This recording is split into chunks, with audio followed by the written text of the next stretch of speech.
Les évêques catholiques du Burundi, du Rwanda et de la RDC sont attendus à Goma au mois de janvier 2024 pour une conférence épiscopale des pays des Grands Lacs.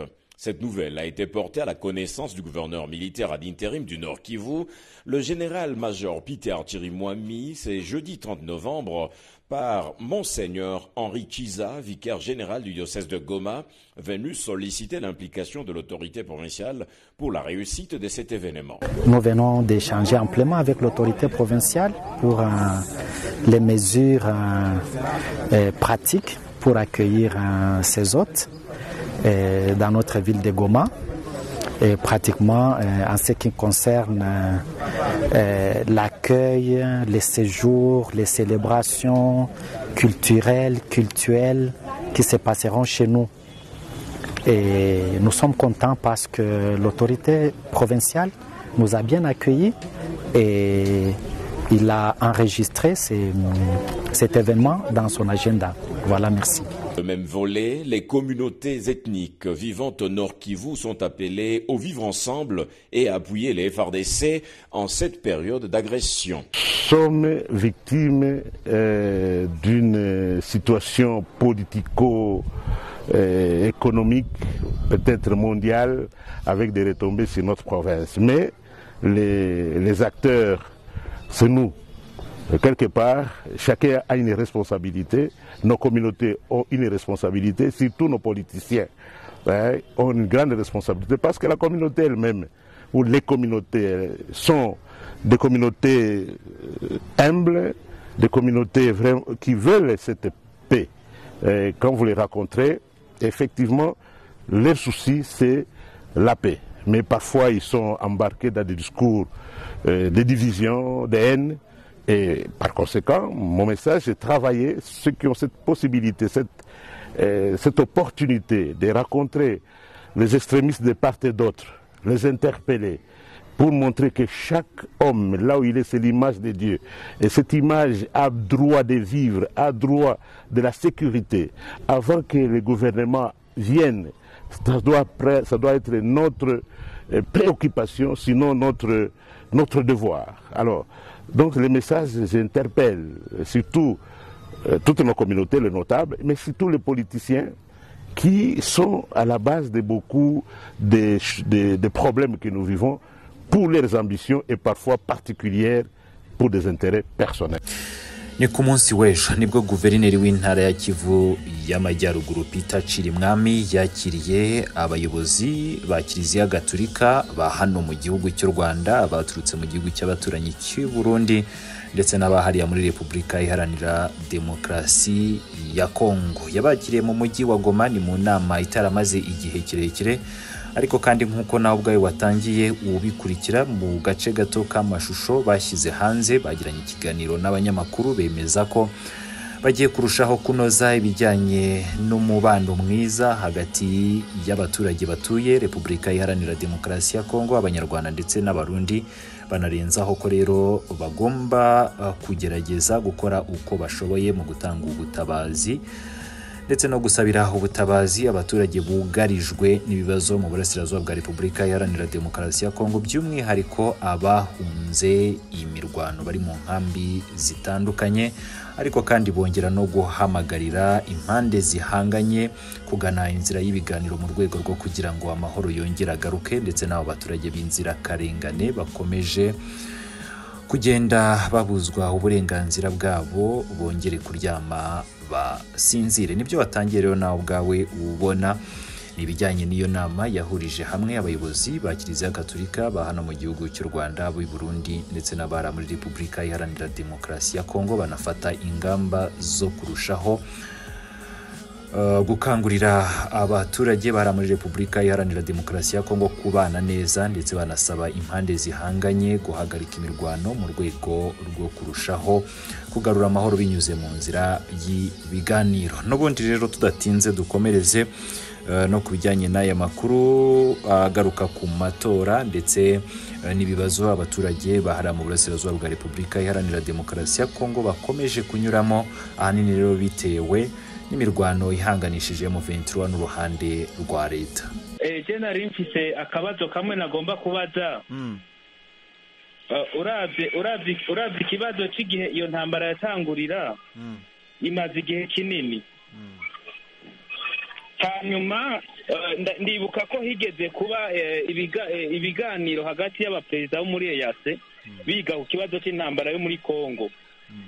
Icyo gihe ndibuka yuko perezida w'u Burundi yigeze kuvuga yuko ngo mu by'abakuru b'ibihugu baganiriye ngo bagiye gufata ingingo yuko ngo abariko baragwana muri Kongo ngo basubize inkoho ku neza ibigwanisho byabo, ngo canke ngo abasoda ba EAC bagakoresha inguvu ngo bakabaka ibigwanisho. Nimba ntihenze iyo speech narayumvise y'umukuru w'igihugu cy'u Burundi. Noneho ko habaye amanama menshi y'indongozi zirongoye ibihugu byo muri EAC, uba barananiwe kwaka ibigwanisha abo bantu, hoba habuze iki? Mbega kubera iki batashize imbere ibiganiro?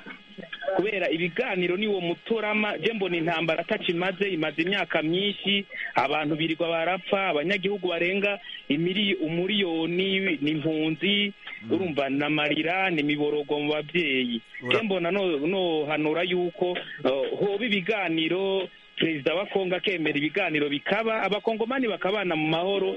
Kwisanze ico gihugu, nta gihugu na kimwe kirashika ku mahoro arama hatabaye ibiganiro. Murakoze. Urakoze cyane Arma mu gihugu cya Kenya. Reka dufate na niyo mwungere Phineas. Wiriwe neza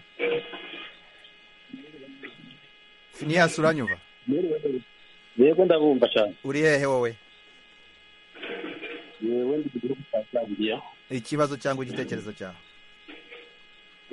Yewe ngerageze kuraba ibyo muri Kongo. Nubwo igihugu cya Kongo nticyemera abo banyamurenge, nagomba mbaza umutumire ko abanyamurenge bahoze baba ku butaka bw'u Rwanda, kuko akenshi bakunda kuvuga yuko boba ari abanyarwanda.